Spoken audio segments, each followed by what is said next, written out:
daerah ini secara masyarakat Indonesia yang tentunya kita ingin di Hari Gizi Nasional ini, mari bersama-sama cegah stunting, dan tentunya pesan-pesan yang disampaikan melalui Kementerian dan Direktur Gizi Masyarakat kita upayakan dan kita sama-sama untuk menyehatkan masyarakat kita. Siap, silakan langsung diberikan pemaparan ya Ibu Dokter. Baik, terima kasih atas waktu dan kesempatannya. Ini sungguh satu kehormatan buat saya bisa bersama-sama dengan Dirjen Gizi Kesehatan Masyarakat dan Kementerian Kesehatan untuk berbagi di acara talk show Hari Gizi Nasional. Nah, untuk kesempatan hari ini saya diminta untuk menyampaikan aktivitas fisik ya sebagai gaya hidup generasi sehat, dan ini sudah disampaikan ya bahwa kalau bicara generasi berarti ini bicara investasi, karena sebuah generasi adalah sebuah proses investasi SDM yang tentunya butuh satu waktu yang tertentu ya, tidak instan gitu. Nah, oleh karena itu kalau bicara gizi itu mendukung pembentukan sumber daya manusia, itu sudah banyak sekali yang memaparkan, ya kan? Nah, kali ini dengan perspektif aktivitas fisik sebagai salah satu upaya investasi menciptakan SDM dengan sebagai generasi yang sehat di kemudian hari, ini sesuatu hal yang harus menjadi awareness bersama, terutama untuk Hari Gizi Nasional ini. Mungkin bisa dibantu next slide-nya. Nah, karena yang namanya investasi itu selalu, apalagi SDM ya, selalu berhubungan dengan kognitif atau otak kita ya, yang nantinya diharapkan dengan pertumbuhan pemberian gizi yang baik nanti bisa menjadi modal pembangunan harapan bangsa kita ke depan. Nah, olahraga pun ternyata juga memberikan investasi yang cukup besar untuk otak kita. Jadi tidak hanya segi gizi yang tadi sudah disampaikan oleh Prof. Hardin dengan cukup detail. Nah, ternyata olahraga pun memberikan investasi yang cukup besar untuk kecerdasan kita. Nah, bisa kita lihat di next slide ya. Exercise dan memori ini sebenarnya sebuah proses yang enggak ini ya, istilahnya enggak instan ya, ada banyak tahapan bagaimana secara berkelanjutan ketika kita berolahraga itu menimbulkan berbagai respon memori ya, respon memori yang tentunya bersama-sama dengan gizi ya, dengan gizi yang baik, olahraga yang baik, ini akan menimbulkan banyak manfaat di dalam tubuh ya. Ini sudah banyak terbukti dengan berolahraga ini meningkatkan memori manusia atau kognitif orang tersebut. Nah, bagaimana dalam daur kehidupannya? Karena kan kita tentunya berolahraga ini tidak menyasar pada kelompok usia tertentu, tapi tentunya pada semua kelompok. Mengingat investasi ini berarti lintas generasi, gitu kan? Nah, bisa dibantu next. Nah, bukti olahraga berkontribusi terhadap kognisi ini juga sudah dilakukan pengkajiannya dalam daur kehidupan. Mulai dari anak-anak usia di bawah 6 tahun, kemudian 6-13 tahun, remaja dewasa, sampai dengan lanjut usia. Nah, ternyata aktivasi dari olahraga itu berlangsung baik secara seluler maupun molekuler ya, dari berbagai sinyal di dalam tubuh kita ini. Kemudian nanti di sana dengan persinyalan yang bagus itu juga bisa membentuk struktur otak yang cukup bagus. Jadi tidak hanya bentuknya tapi juga fungsinya. Dan tentunya dengan komposisi otak yang bagus baik dari struktur maupun fungsi, nanti orang-orang yang berolahraga ini biasanya bisa coping stres dengan baik. Mentalnya menjadi lebih bagus dan bisa berperilaku yang positif. Jadi higher order behaviors ini cukup kompleks sebenarnya. Biasanya memang aura-aura orang yang rajin berolahraga, orang-orang yang memang cukup bugar itu biasanya memang dampaknya itu secara outcome-nya memang memiliki kemampuan untuk managing stres dengan bagus. Kalau di dunia kerja ya berarti dia bugar meskipun punya pressure pekerjaan yang cukup banyak. Kemudian kalau diberitahu hal-hal yang positif itu responnya bagus. Nah, kita tahu masyarakat Indonesia kita, kalau saya kebetulan dunianya atlet, itu mental profesionalnya itu sebenarnya memang harusnya olahragawan mental profesionalnya juga bagus gitu ya. Tapi kadang-kadang gizinya yang nggak support. Jadi memang harus imbang antara olahraga dan gizi supaya nanti bisa membangun tubuh secara otaknya bagus, fungsinya bagus, mentalnya juga bagus gitu, dan memiliki behavior yang bagus juga. Nah, ini kenapa kita penting sekali mengingatkan bahwa olahraga itu harus dilakukan di setiap daur kehidupan manusia itu sendiri. Next. Banyak sekali hasil-hasil penelitian juga yang menunjukkan bahwa ibu hamil ya tadi sebenarnya tidak hanya diberikan suplementasi. Pemerintah sudah cukup bagus ya dengan program suplementasi, pencegahan anemia dan KEK pada ibu hamil, caten dan seterusnya. Tapi program prenatal brain development melalui olahraga itu belum. Ya, jadi ini selama ini kan yang terjadwal tuh kalau kontrol ke dokter atau ke bidan ya itu sudah terjadwal rutin. Tapi bagaimana ketika penjadwalan itu program latihan untuk olahraga ibu hamil ini juga penting gitu. Karena apa? Di sana sudah terbukti ya dengan ibu hamil yang berolahraga itu ternyata bisa memberikan efek yang positif ya, terutama outcome-nya di fungsi dari kognitif pada bayinya itu sendiri. Nah, apalagi kalau pola ini nanti termemori di bayi bahwa seorang ibu atau ibunya itu berolahraga ketika hamil, dia akan termemori dengan baik di sana, dan nanti ketika di kehidupan selanjutnya ya dari bayi kemudian di balita sampai dengan nanti remaja menjadi bergerak itu sudah seperti termemori dia dari awal kehamilan. Nah, sekarang kita tahu ibu-ibu hamil itu kan lebih banyak mager ya, apalagi sekarang HP juga sangat-sangat membuat seseorang itu asik dengan dunia itu. Nah, sehingga ya otomatis akan sangat mudah untuk memberikan memori anak di kehidupan selanjutnya untuk mencintai HP. Jadi memang ini harus juga dibangun mulai dari ibu yang hamil untuk berolahraga dan dijadikan program bersama. Jadi tidak hanya pemberian suplemen, tapi memberikan resep olahraga kepada ibu hamil sejak dia trimester awal hingga nanti akhir menjelang kelahiran. Dan tentunya tetap harus ada monitoring dan syarat dan ketentuan ya. Artinya kalau memang ibu hamil ini dinyatakan sehat dan bisa melakukan aktivitas fisik. Next.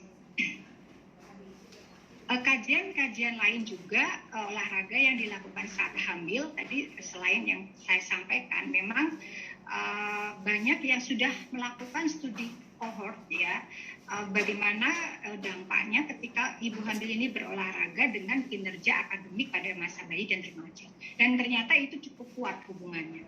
Bahkan kematangan otak itu juga terjadi lebih baik pada bayi baru lahir dari ibu hamil yang berolahraga. Maka oleh karena itu penting sekali kita menggiatkan olahraga di mulai awal kehidupan, yaitu pada saat ibu hamil. Next. Nah, pada saat usia sekolah tentunya kita sudah sepakat bersama ya bahwa ada hubungan yang sangat bagus antara anak-anak yang bergerak ya, yang lebih banyak beraktivitas fisik ya, dengan kognisinya. Dan tentunya hubungan ini juga menjadikan anak menjadi lebih bugar, otak yang teroksigenasi dengan bagus itu juga bisa menerima pelajaran dengan baik gitu. Jadi anaknya nggak lemes, selalu bisa menerima pelajaran dengan baik dan tidak ngantukan gitu ya, istilahnya begitu. Next. Kemudian olahraga sendiri untuk dewasa dan lanjut usia tentunya ini paling banyak disoroti karena memang kelompok ini adalah kelompok orang yang secara mandiri adalah kelompok yang bisa memutuskan hal-hal apa yang mau dilakukan. Kalau kelompok yang tadi kan harus didukung lingkungan tuh ya, anak-anak itu pasti harus didukung lingkungan. Ibu hamil juga harus didukung lingkungan. Tapi kalau olahraga yang dalam kondisi dewasa ataupun lansia yang sehat, ini kan sudah bisa secara independen memutuskan. Maka kajian-kajian di area ini memang cukup banyak hasilnya dan sudah cukup istilahnya sepakat secara nasional bahwa latihan fisik di usia dewasa ini memang tentunya memiliki banyak manfaat kesehatan, ya, termasuk nanti pencegahan demensia di usia dewasa lansia, ya, karena dengan berolahraga pada usia lansia ini juga mampu mengurangi risiko penyakit Alzheimer. Jadi tidak hanya demensia, tapi juga risiko penyakit Alzheimer. Next. Nah, sehingga kita tahu bahwa tadi di awal sudah saya sampaikan bahwa ketika berolahraga ada banyak mekanisme dari tingkat seluler sampai nanti bisa menghasilkan outcome untuk mencegah atau mengantisipasi adanya berbagai masalah kesehatan yang berhubungan dengan otak atau kognitif. Nah, tentunya pada lanjut usia yang memang punya risiko kerentanan untuk menderita Alzheimer, maka olahraga ini salah satu cara untuk melindungi. Next. Nah, tentunya dari beberapa pemaparan tadi bisa saya sampaikan bahwa semakin bertambah usia, tentunya ya harusnya kita semakin aktif untuk berolahraga, ya.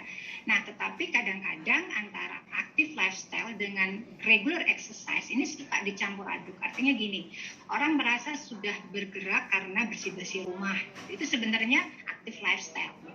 Nah, tetapi memang harusnya tidak cukup di sana, harus ditambahi dengan regular exercise. Nah, dengan kombinasi pola hidup yang demikian tentunya akan memberikan fungsi kognitif atau fungsi kinerja otak kita menjadi lebih baik, ya. Nah, next. Tentunya semua aktivitas itu pastinya akan menyebabkan pengeluaran kalori, ya kan? Nah, kita sehari-harinya bisa memilih nih untuk aktivitas fisik yang sehari-hari, belum yang exercise, ya. Misalkan di kantor ada tangga dan ada eskalator. Mungkin untuk tangga tertentu misalkan 2-3 lantai, kita bisa pakai tangga. Tapi mungkin kalau sudah lebih kita bisa pakai elevator. Jadi semakin banyak kita bergerak, semakin menjadi hal yang positif untuk membangun kebugaran tubuh kita melalui aktivitas kita sehari-hari. Karena memang setiap bergerak ya pasti akan membakar kalori di sana. Dan yang paling penting adalah regular exercise. Nah, Kementerian Kesehatan itu promosi untuk aktivitas fisik sudah cukup jelas, ya, melalui berbagai medianya untuk bergerak, ya, minimal 30 menit per hari. Syukur-syukur bisa per hari, ya. Kalaupun tidak bisa 3 kali per minggu juga sudah lebih baik, gitu ya. Nah, ini penting. Nah, yang menjadi pertanyaan kadang-kadang exercise-nya ini belum berpola. Jadi belum berpola ataupun belum rutin. Nah, tentunya bagaimana kita bisa mengkombinasikan antara olahraga yang bersifat aerobik, misalkan dansa, senam, lari, misalkan jalan kaki atau jalan cepat, kemudian bersepeda, itu salah satu bentuk olahraga yang sifatnya aerobik. Atau mungkin juga kita bisa mengkombinasikan dengan olahraga kekuatan, ya. Jadi gimana kita membangun kekuatan otot kita, ya, bisa dengan barbel ataupun mungkin kalau dengan beban itu juga cukup merepotkan, kita mulai paling yang sederhana lah, ya, istilahnya yang bentuk-bentuk penguatan otot yang sifatnya lebih ke kelenturan, ya, kemudian kelenturan sendi, maksud saya, ya, kelenturan sendi itu juga salah satu upaya untuk melatih kekuatan otot kita. Sehingga ya, mari kita lebih banyak bergerak, dan gerak itu menjadi sesuatu hal yang dicintai. Jangan mager, ya, karena memang pandemi kemarin tuh hampir merusak seluruh tatanan kehidupan manusia, ya, yang tadinya bisa bergerak, mobilisasi menjadi harus jenuh. Sekarang sudah saatnya kita sadari bersama untuk mulai membangun habit yang baik untuk beraktivitas fisik. Next. Ya. Nah, tadi saya sampaikan memang setiap bergerak itu akan menghasilkan atau membakar energi. Tapi kita harus pahami bahwa pergerakan yang dimaksud tidak hanya sekedar aktivitas fisik kita sehari-hari, tapi yang regular exercise juga perlu diperhatikan. Ya, karena dengan kombinasi tersebut kita bisa memilih macam sebenarnya ya macam-macam olahraga yang tentunya nanti dengan mengontrol menggunakan aplikasi kita bisa lihat, oh saya sudah berolahraga dengan pembakaran kalori sekian, itu pasti bisa. Sekarang aplikasi sudah ada. Tapi yang penting adalah bagaimana kita melakukan secara reguler, terukur ya dengan frekuensi yang tetap setiap hari. Olahraga itu adalah bentuk investasi yang nggak bisa dirapel ya. Kenapa demikian? Kenapa dianjurkan 3 kali sehari, 3 kali seminggu atau minimal setiap hari? Karena ketika kita hari ini start berolahraga, kemudian hari ketiga itu sudah hilang efek olahraganya. Artinya kita harus berolahraga lagi di hari ketiga. Ya tidak ada istilah rapelan ya olahraga. Saya kemarin lupa berolahraga, akhirnya hari ini saya genjot habis-habisan, itu nggak ada. Oleh karena itu ya memang lain kalau makanan ya, makanan kan kadang-kadang bisa disimpan dibakar. Kalau nggak dipakai yang nggak dibakar dengan cepat makanannya kan. Nah ini beda. Kalau olahraga sekali investasi itu harus terus-terusan, ya harus terus. Kalau kita hilang ya nanti akan hilang efek olahraga. Ya karena memang olahraga bersifat progresif. Next. Ya, oke. Jadi Kementerian Kesehatan sudah menyampaikan aktivitas fisik 30 menit setiap hari. 30 menit itu tidak lama. Bapak Ibu coba cek kembali kalau setiap bangun pagi, subuh, kemudian ngecek HP itu tanpa disadari sudah habis waktu kita 30 menit. Nah, seandainya kita bangun pagi, ngecek HP sambil misalkan jogging sedikit 30 menit itu bisa. Ya, itu mengkombinasikan ngecek HP dengan aktivitas itu juga salah satu solusi kita bisa bergerak. Ya, karena 30 menit itu sebenarnya cukup singkat untuk ngecek WhatsApp. Ya, apalagi Bapak Ibu yang load pekerjaannya cukup tinggi, ya itu 30 menit habis dengan cepat sekali. Nah, maka mari sekarang dengan 30 menit ini usahakan di sana ada aktivitas.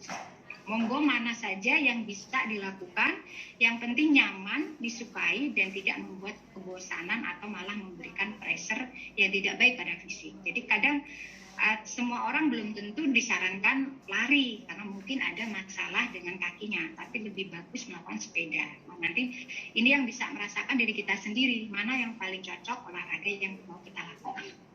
Next. Nah, ini sedikit untuk saya highlight ya di akhir-akhir slide ini bahwa anak ini kan memang investasi kita di masa depan ya kan kita tahu bahwa aktivitas fisik untuk anak-anak sebagai generasi masa depan ini juga perlu diperhatikan.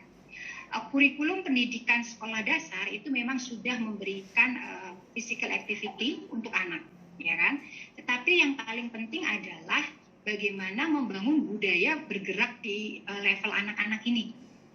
Next, sebenarnya kita memiliki kearifan lokal yang cukup bagus ya untuk dipromosikan kembali sebagai upaya peningkatan aktivitas fisik bagi anak. Masyarakat di Indonesia saya yakin mungkin ini namanya bisa berbeda-beda di satu daerah, tapi jenis permainannya sama. Itu punya berbagai dolanan anak. Ya, kita sebutnya dolanan anak. Di mana dolanan anak ini sebenarnya punya pengembangan yang cukup bagus baik di aspek kognitif, motorik, bahasa, bahkan di aspek sosial, seni dan moral. Ya. Nah, misalkan di aspek kognitif ya, kita punya permainan jublak-jublak suweng, jamuran, dakonan, itu semua sebenarnya salah satu dolanan anak yang berbasis aktivitas fisik juga gitu, bergerak mereka.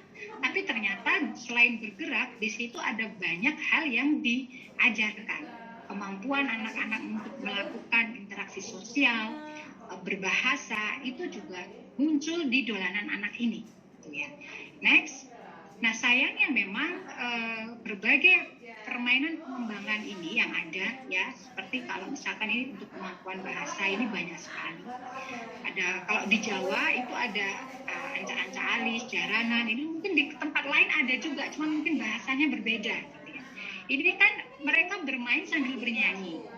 otomatis lagu-lagu di sini bisa melatih seni anak tersebut gitu ya. Bahasanya juga akan bisa terlatih di sana. Sehingga hal-hal kearifan lokal ini mari kita tingkatkan kembali promosinya, karena kadang-kadang di kurikulum sekolah dasar itu hanya diperkenalkan tapi tidak dipraktekkan gitu ya. Hanya diperkenalkan jenis-jenis mainan daerah apa saja, kearifan lokal yang lain itu apa saja, tetapi tidak dipraktekkan. Nah, sebenarnya ini adalah salah satu bentuk aktivitas fisik yang bisa digalakkan kembali, sehingga jangan sampai era sosial media, era membuat generasi anak-anak kita ini tidak mengenal jenis-jenis aktivitas fisik yang sebenarnya sangat-sangat menyenangkan dilakukan oleh mereka. Next. Banyak sekali kemampuan-kemampuan lain dari permainan-permainan aktivitas fisik pada anak ini untuk pengembangan aspek sosial. Kemudian bisa di next lagi.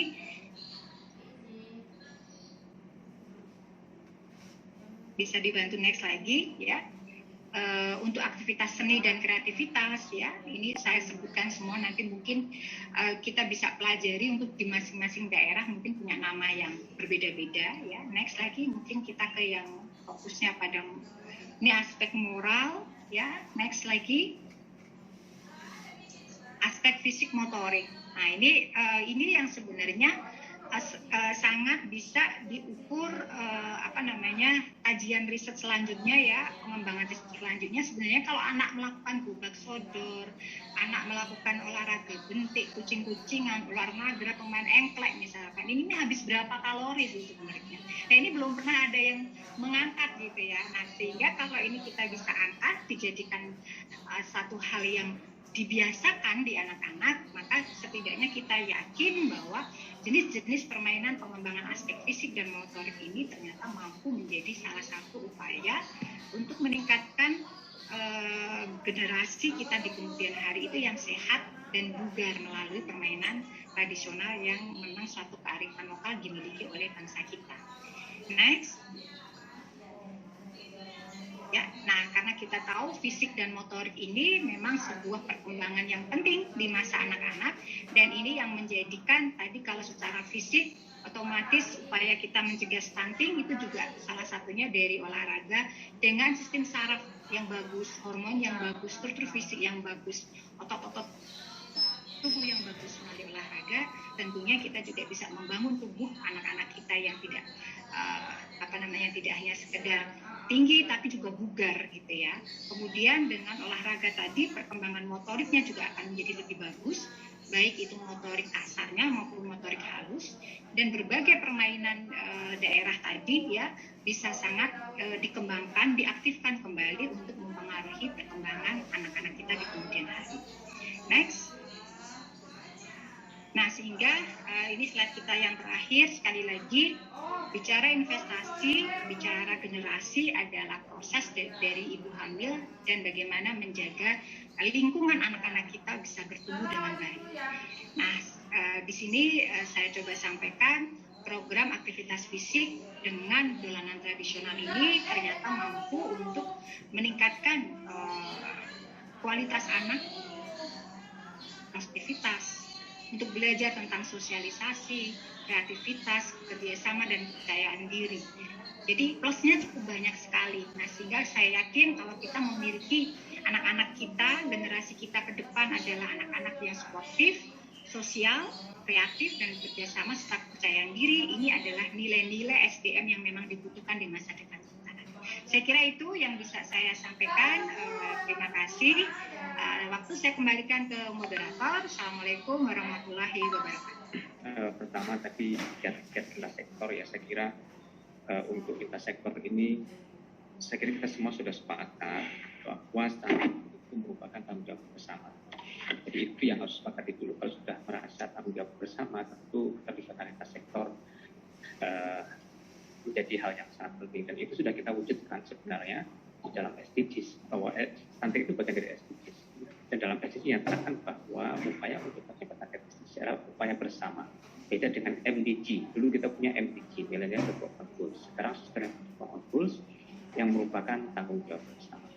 Jadi lintas sektor dan sektor non pemerintah. Kalau sektor lintas sektor itu tentu yang kita sebut lintas sektor adalah KL, yaitu bagaimana bahwa kegiatan itu memang tupoksi KL, tupoksi kementerian itu, ya, tupoksi kementerian itu, tetapi berkontribusi. Jadi kegiatannya ditajamkan, ya, itu akan terlibat. Jadi bukan suatu hal yang baru, tetapi berkontribusi, sangat berkontribusi.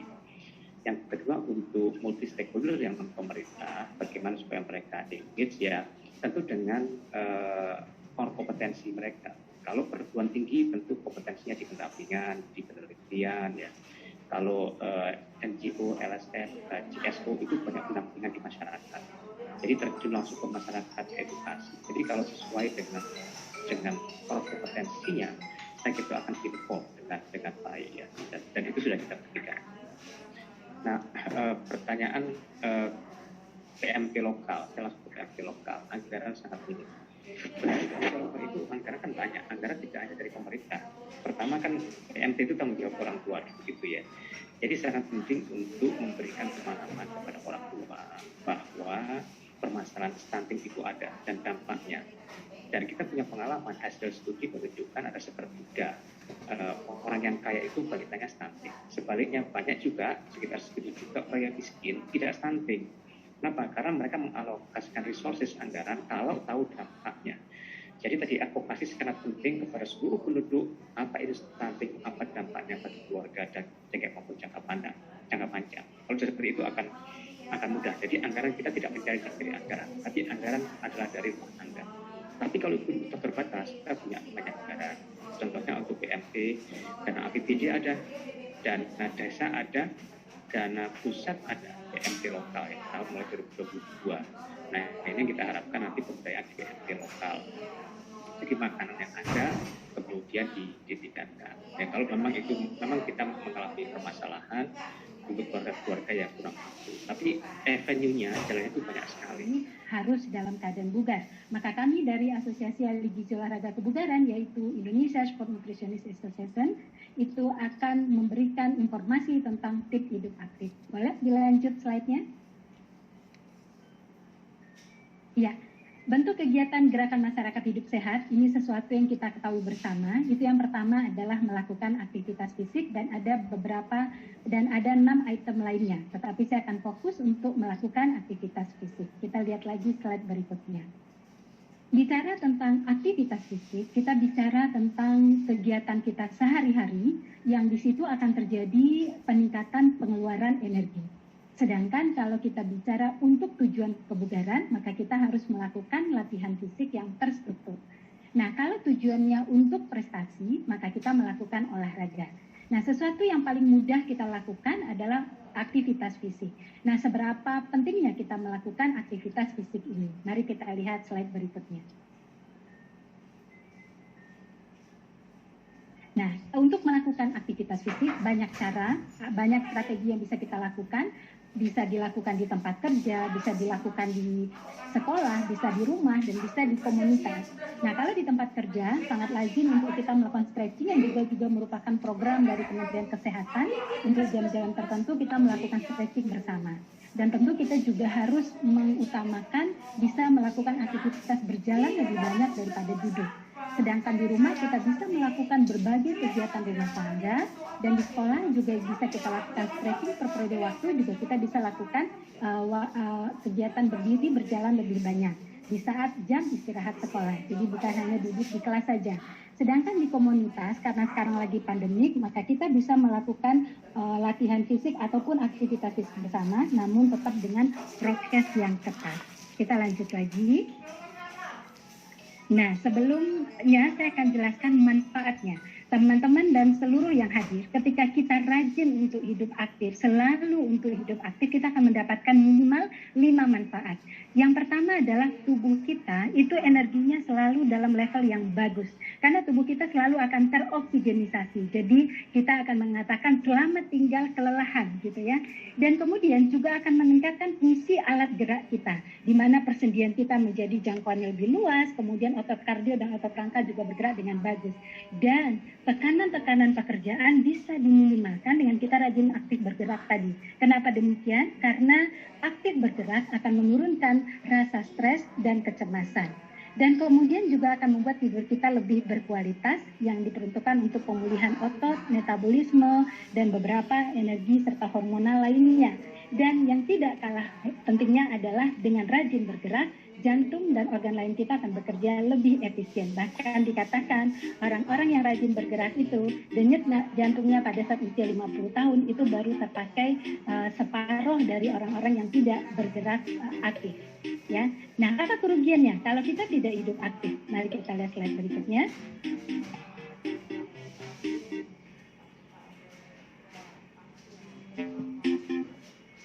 Ya, ketika aktivitas fisik kita rendah, maka kita akan mendapatkan beberapa hal yang tidak baik untuk kesehatan. Kita akan cenderung mengalami ketidakstabilan glikemik, kemudian peningkatan produksi kortisol, peningkatan rasa lapar, dan kemudian juga penurunan produksi leptin yang ini berdampak pada peningkatan berat badan yang tidak terkontrol. Juga peningkatan produksi grelin serta peningkatan keinginan makan yang berlebihan. Jadi terjadi ketidakseimbangan hormonal yang pada akhirnya semua ini akan merupakan faktor risiko untuk terjadinya penyakit tidak menular. Nah, tentu saja saatnya kita akan meningkatkan aktivitas fisik dimanapun dan kapanpun saja. Mari kita lihat slide berikut ini.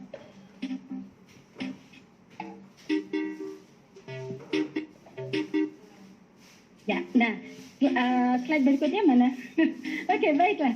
Kalau begitu kita akan lanjutkan dengan bagaimana caranya hidup aktif ketika kita bekerja dari rumah, sementara banyak keterbatasan, dan saya tahu bahwa ketika bekerja di rumah tidak bisa dipungkiri jam kerja kita tidak lagi mengingat jam kantor. Kapan saja kita bisa meeting di Zoom, bisa meeting di media lainnya, sehingga tanpa kita sadari kita akan lebih banyak hidup. Untuk itu kami dari ISNA mempunyai satu video untuk hidup aktif selama bekerja di rumah. Monggo, silakan videonya untuk diputarkan.